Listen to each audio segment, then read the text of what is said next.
Hey guys, welcome back to the Daily Prime, and wanted to hop on to talk to you guys about the question, how do I know if I have a disc herniation in my neck?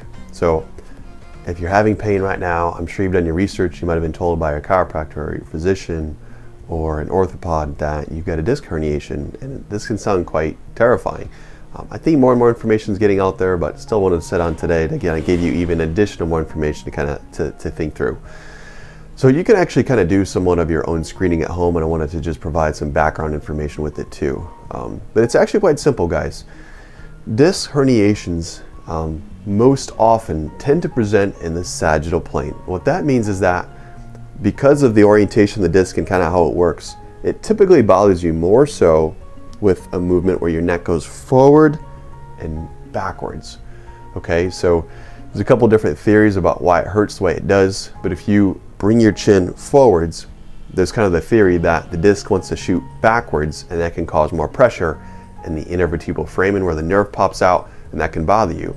Conversely, if I look up, you get some compression action onto that disc herniation, and that can actually cause some pain.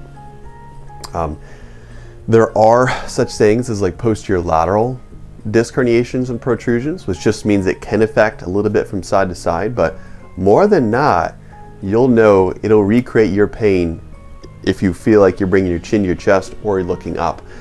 For a lot of you, hopefully when you bring your chin to your chest, you just feel more of like a stretch or maybe some tension and pulling, but it shouldn't recreate kind of that sharp pain or that same pain that you're dealing with.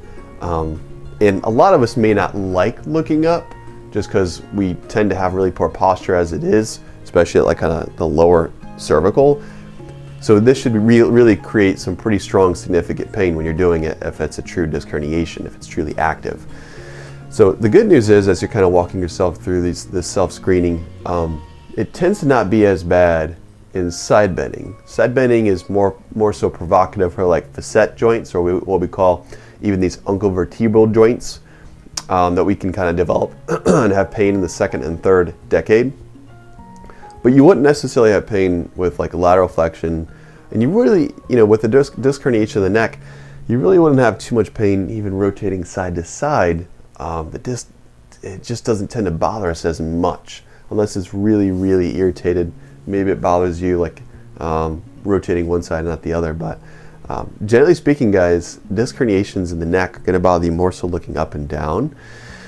Of course, there's a lot we can do about it. And a lot of times there's some nerve involvement too with disc herniations.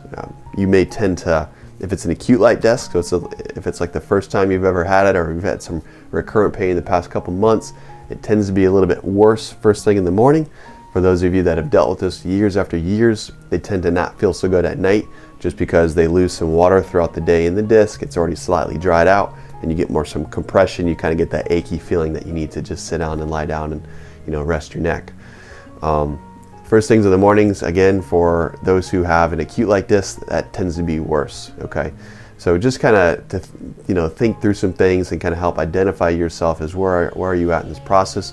As a disclaimer, make sure you don't diagnose yourself only exclusive with this. Make sure you go through a professional to kind of further get that understanding. But just want to kind of give you guys the initial steps to start to think about to help you understand if you're truly dealing with a disc herniation in the neck.